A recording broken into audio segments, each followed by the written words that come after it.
On today's hot sheet, I'm discussing what 8% mortgage rates mean for the housing market and answering your questions live. Today is Friday, October 20th, 2023. I am Byron Lazine, and the hot sheet starts now.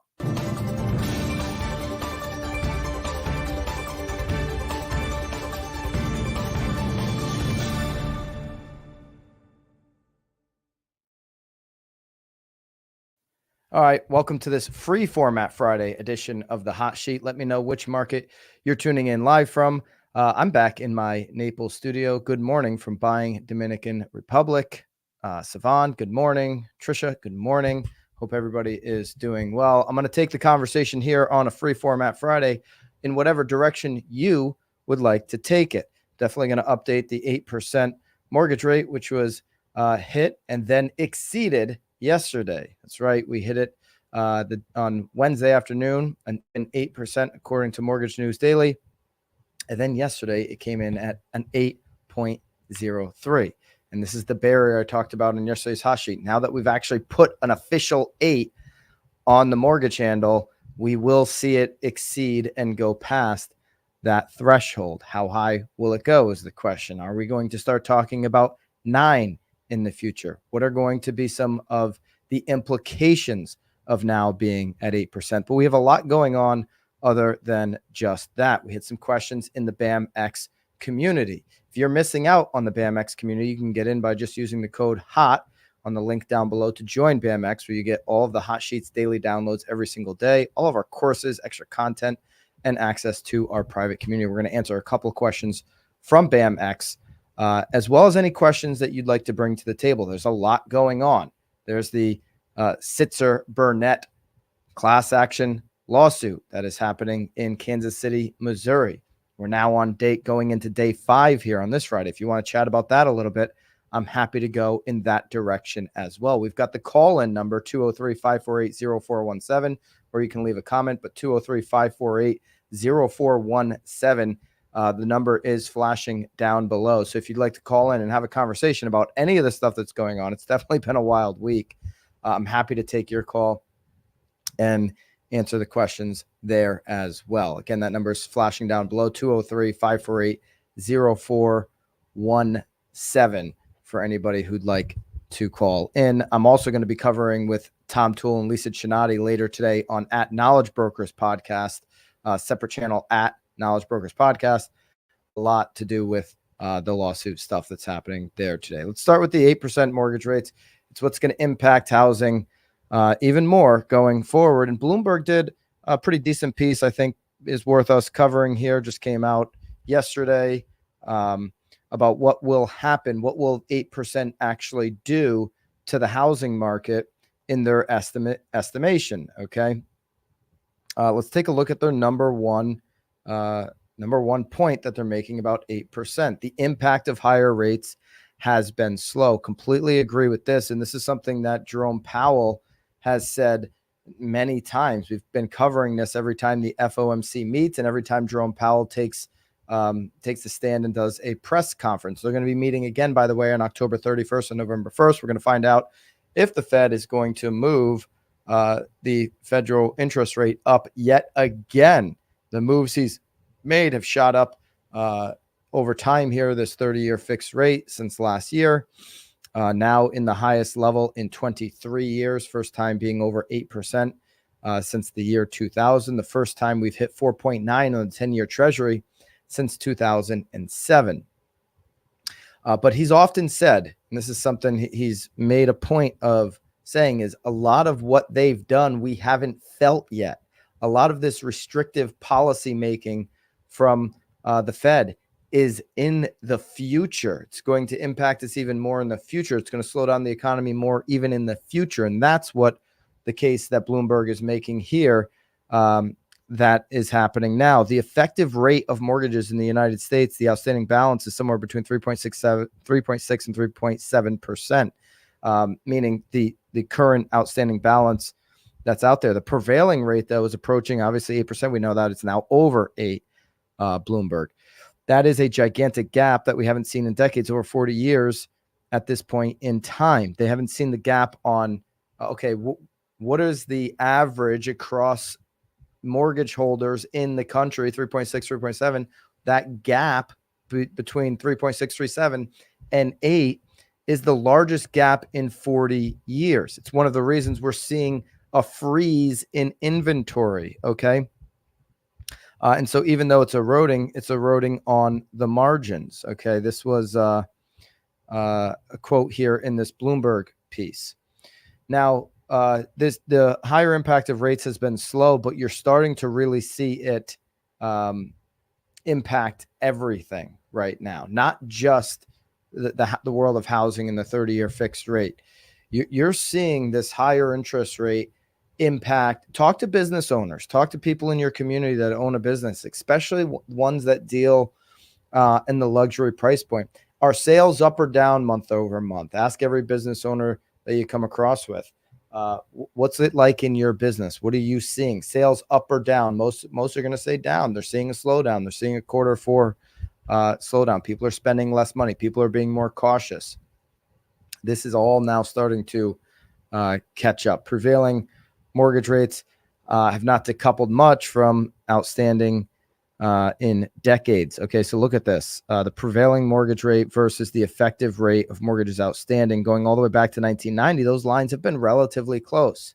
Okay, you saw a little bit of a gap there in the great financial crisis run up and post.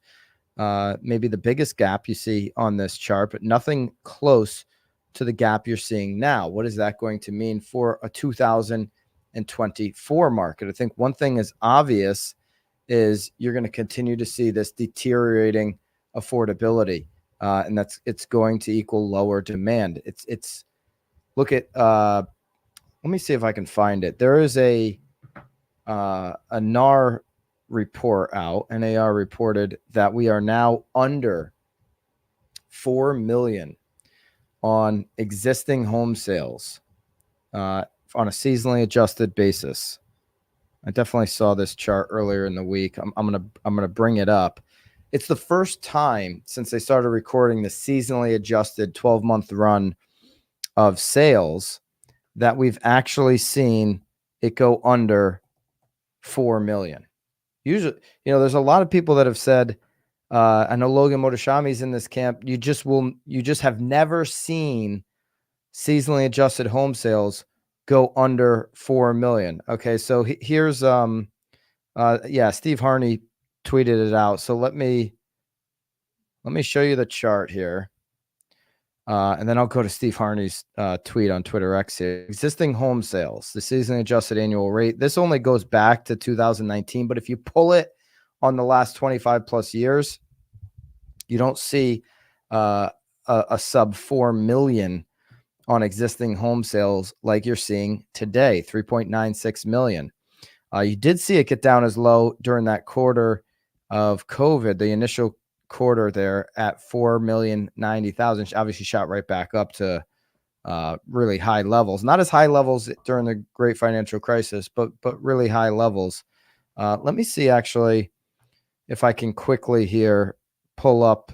Let me see if I can pull up the actual chart on that. While we do that, let's go to Steve Harney's Twitter X comment here. For those that think I'm either an idiot, because he's been saying, hey, there's plenty of sales happening. Steve Harney, Keeping Current Matters founder, he's been very out there on Twitter X, active lately, saying there are plenty of sales out there. And people are kind of biting back on them, saying, hey, the sales are frozen. So he says, for those that think I'm either an idiot, unaware of what is actually happening, or a shyster attempting to hide the truth, I realize transactions are historically low. My only point to the public was not to believe it when they hear a housing industry professional say nothing is selling when over 10,000 homes sell a day. Yes, and he's absolutely right on that. And Steve Harney can get people going, because especially if you hear him talk, it's a beautiful thing to hear Steve Harney talk.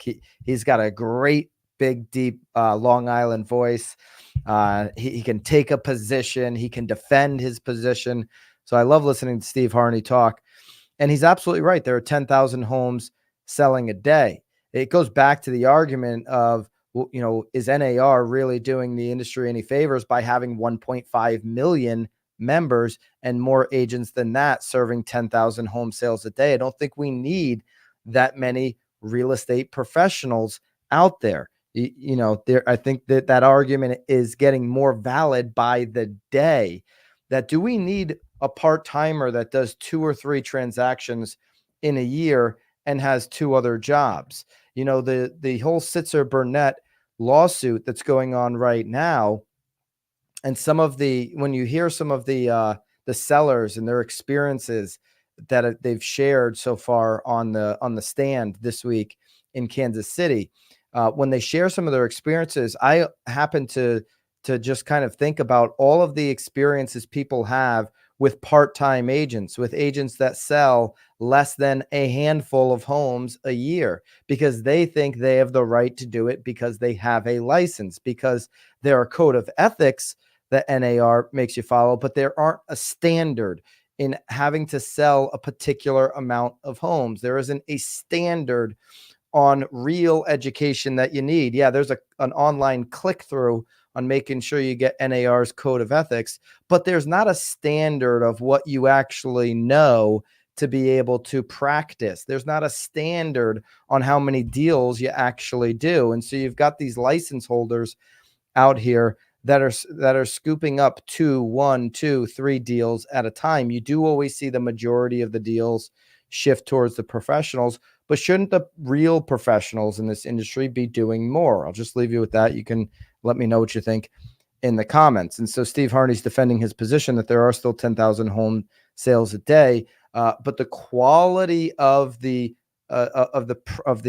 quality of what a consumer is getting can get diluted across those 10,000 when you lack a standard within the industry. Let me see if I can find that one chart that'll show you deeper on seasonally adjusted home sales. I'm going to go to, if you ever want to look at some of the stuff, you can go to fred.stlouisfed.org. They've got pretty good tools here that you can sift through on all kinds of different things. It's got not just real estate, but it's got a lot of economic stuff going on in here. And I will see, let me go to existing home sales, Fred, F-R-E-D. Let's see if this will give it to me. Here we go. Let's see how far I can go back on this. So you see the 3.96 million number that NAR just reported there at the top left. But let me go back in time here. Let me go to max. I'll just max out this chart. I'm on my iPad, so I'm hoping it's going to give it to me here. 10-year. It's not letting me go back. I'll try to pull that here before the end of the show. It might be because I'm screen sharing here. Nope, not letting me go back. Interesting there. Maybe if Vanessa or Bobby in the background, if you've got the ability to pull that, I don't know why it's not letting me max that out. I'd love to see that on a, as far back as they'll let us go. You just go FRED, existing home sales. Maybe you can pull that. Let's go back to the Bloomberg piece here on what Bloomberg says is going to happen to the market on 8% rents. Deteriorating affordability means lower demand. I think we're already seeing that. It's just a matter of how many people can afford 8% rates. I mean, the biggest thing that's happening here, obviously demand getting weaker. Oh, I think we might have a call in here. Oh,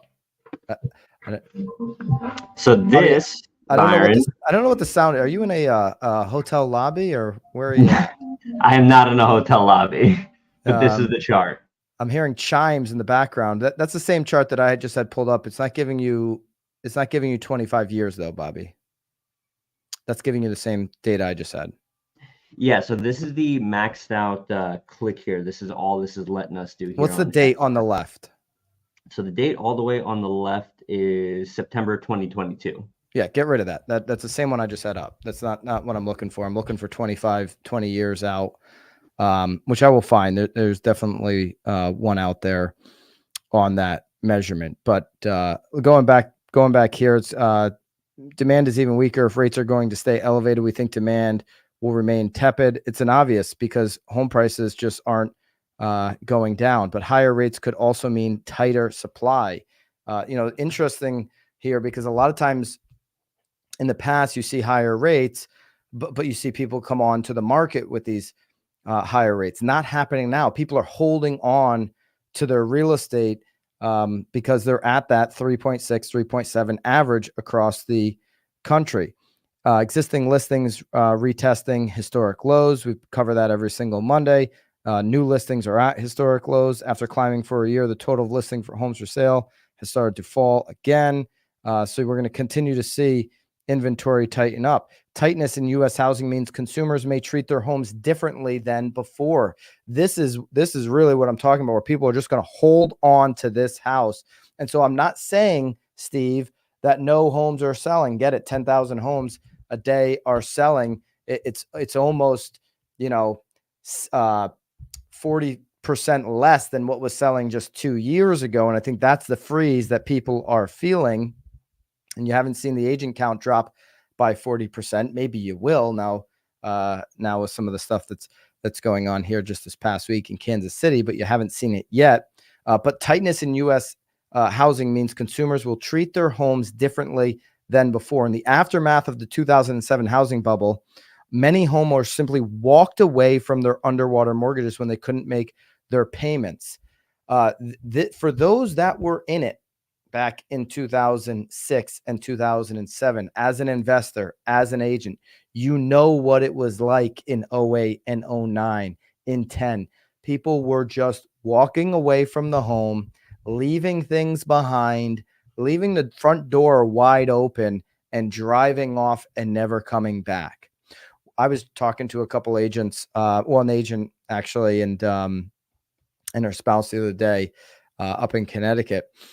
And we were, they're like maybe 27. We were talking about this time period and the aftermath of the great financial crisis, how many listings an agent would have with how few showings. If you had 10 listings, you'd be lucky to get 2 showings during that week back in 11 and 12 and 13. And I was like, how old were you then? Because I'm like, not even doing the math. I'm like, how? They're like, well, I don't know. It's like 10 or 11. It's like, well, no wonder a lot of the agents that are just, starting their career, starting to build it. And I'm talking specifically about young agents that didn't live through this just from a personal standpoint. The great financial crisis, they can't even wrap their mind around, like, there was really a world, a bizarro world where you had so much inventory that you couldn't get showings. I remember setting up 20 open house signs. I'm not trying to sound like the guy who walked in the to school in the snow. But for those of you in the comments that were in the business back then, drop a comment. Let me know your experience. I remember setting up, asking my dad to help me set up 15, 20 signs for a new listing for an open house, doing Facebook Live videos, going professional, obviously photography ahead of its time before everybody was doing that, doing everything I could to get awareness on the property for an open house, which you just put an open house link in the MLS now and you get 20 people to show up.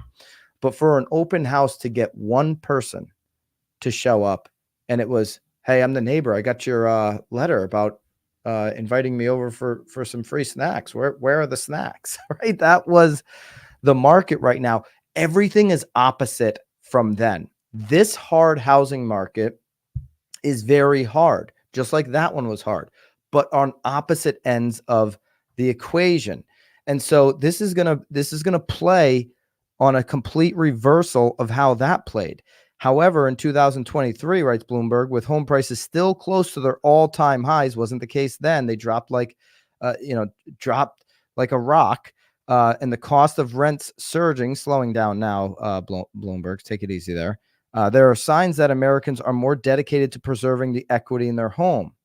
Okay, people are going to hold on to this house, where back then prices fell so fast, so quickly, so low, and they were already underwater when they bought the house anyways because of the mortgages that were being used, that they were like, it'll take me decades to catch back up. Now it didn't. For some of these, it might have only taken 7 or 8 years to catch back up. But they felt like there was no end in sight on getting the equity back, and they just walked away, or they just didn't have the money to pay a changing interest rate. They got into a bad loan. We're never really going to be able to afford that mortgage anyway. Everybody started losing jobs. Employment went up to as high as 11% back in those days. We're now at a 3%, 4% mortgage rate on the home. These homeowners nobody's going to be giving this up, giving it away, going to be letting go of this asset. It'd be unthinkable right now to give up that asset. One thing we think could be happening here is these borrowers are looking to protect the equity they have in their home. They're looking to protect the very low cost of shelter, the cost of financing their home that they have. And those things might be leading to a payment priority shift back towards mortgages. Look at delinquencies here.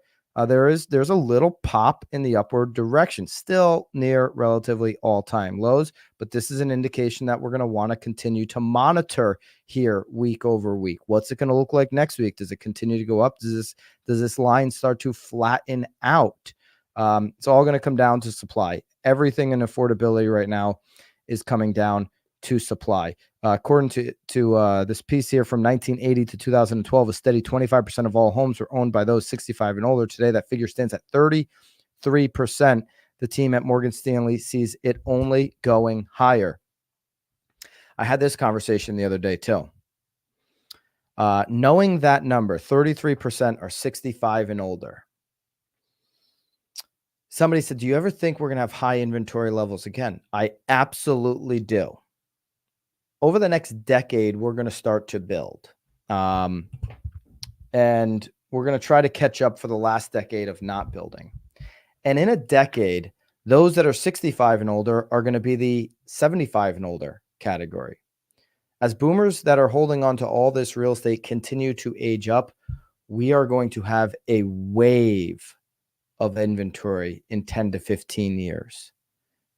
Florida, for sure, that's in the future down here. Okay. Other parts of the country as well. So to say that we'll never see the high inventory days of 10, 15 years ago, all you got to do is point towards this number. If all these folks own the homes right now, what's going to happen when they don't need as many homes? When they're just not alive anymore for some. I hope people live till 150 if they want to. But the reality is, based on the information we have on life expectancy, is some of them aren't going to be here 10, 15, 20 years from now. Okay.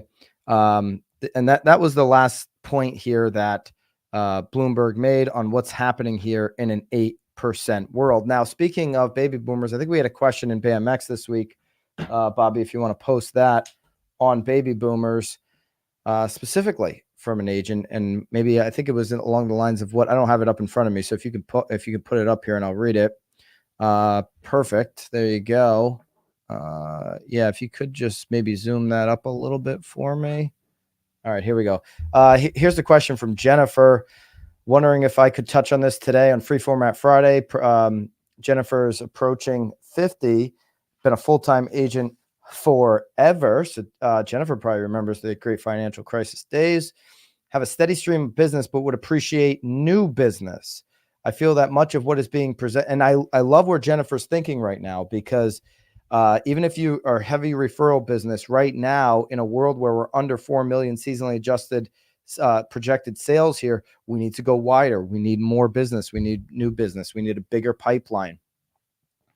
I feel that much of what is being presented right now in terms of like how to market to get new business is for the Instagram, TikTok, etc. crowd. I think TikTok has kind of lost its footing. Me personally, I'm not a big TikTok guy, but you could touch on cash buyers, baby boomers groups being the ones that move in our current environment too. How do we bring the social platform to people like Jennifer?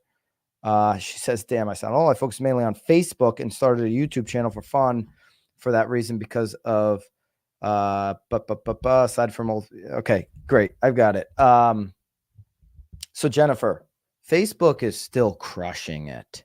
Okay, I think you want to go deeper into Facebook. You want to have a real balance between your personal page as well as being able to run ads on Facebook. Less people are running ads on Facebook. You can definitely find with the right content, boomers clicking on your ads in a Facebook world. They're staying on Facebook. They haven't left Facebook. You don't see a lot of boomers shifting over to TikTok and leaving Facebook's. The few that are looking at a TikTok or an Instagram platform are still on Facebook almost every single day. So I'd go deeper into my Facebook marketing. And then you mentioned YouTube. I'd be looking at YouTube pre-roll ads on every single listing and running YouTube pre-roll ads in your community as well as into your feeder markets. I'd also consider doing a weekly show like this. Take the 2 or 3 big macro items that I'm talking about here on the hot sheet. Take the 2 numbers that are relatable to those macro to those macro numbers in your market, and do a weekly local hot sheet show in your market. That's how you're going to bring that social and be focused just on YouTube and Facebook. I think you're already on the right path there in your market. So like this week, for example, you'd say interest rates are 8%. Here's the payment on, I forget where Jennifer, I don't know if she said where she was from. Here's the payment on an 8% home. If you can afford to buy your next home cash, here's why you're in a position, if you sell your home now and you can afford to buy the next one cash, of leverage in this market. That will speak to boomers. If you sold your home, could you buy the next one cash script is a great question to be asking, especially if you're talking to boomers, because many of them can. They own 1/7, they control 1/7 of the world's wealth. I think we had another question on this week from BAMX. By the way, if you're not in BAMX, you can use code HOT, the hot sheet code, just HOT, HOT, to get 10% off of BAMX. Sam says, can we get a debate going with the guy who wrote this study discussed in this article? I DM'd him, but he wasn't having it. So there's a study that just came out here the night before the trial started on Monday in Kansas City, the Sitzer-Burnett commission trial, which is now playing out in Kansas City. Bob, you can get rid of your box there on the screen. Thank you. The study comes from a trio of researchers at USC and University of Texas in Austin. Okay, so a bunch of college kids. Way to go, guys, who have never bought, sold, or negotiated or invested in real estate, but they can do a study, and they can do a study on basic information online. So what did they find? Okay. What they found was tracking hundreds of thousands of listings on redfin.com, a public portal. Less commission on offers to buyer agents, the less attention the listing gets. So if there's less of an offer to buyer agents on commission, the less attention that listing gets. They argue that the situation has negative consequences for sellers. Okay, so here's from the piece here. Compared to homes that offer going rate commissions, home that offer commissions below 2% take 33% more time to sell. This is from their findings of 265,000 listings from data from Redfin. Okay. So less than 2% take 33% more to sell. And that assumes that these homes sell at all in the typical geographic market. Our best estimate is that such properties are 70% more likely to remain unsold. Okay. So they suggest that agent steering to more lucrative properties is widespread and a potential problem, which is why the views on these listings on Redfin are down. Well, this is why a lot of studies that come out from college kids who have been riding mommy and daddy's coattails their whole life and now think they're going to make an impact on the world should be taken with a grain of salt. Guys, consumers look at the properties on redfin.com.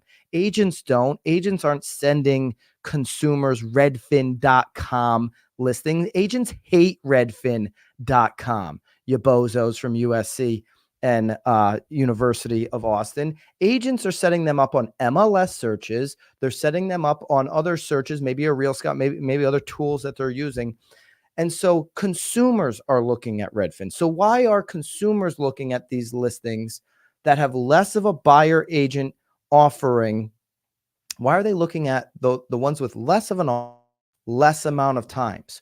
Why? Because a lot of times a seller who's trying to be cheap, who isn't investing into the sale of their home, isn't investing in things like photography. Oftentimes they're overpriced, and a consumer can sniff that out. This listing's overpriced. I'm skipping it. The consumer's looking at price and first impression marketing. Marketing and price, marketing at price. That's what's grabbing their attention to click on the listing. And if it's bad marketing and bad price, they skip over it. Consumers don't give a crap what the buyer agent is being offered, but they're skipping over it because you're not a real seller. You're trying to shoot for a fairy tale price while paying nothing for it. You're showing up at Publix hoping you can hit win for life on a scratch off, and people are scrolling past your listing because you're not a real seller. Or as Logan Roy in Succession would say, you're not a serious person. And neither, I would say that this study isn't a serious study because they don't even put together the obvious that Redfin is not a portal that agents are sharing information on. There's going to be a lot more on the commission lawsuit on @KnowledgeBrokers podcast. So get over to @KnowledgeBrokers podcast as soon as this is over. Make sure you subscribe to that.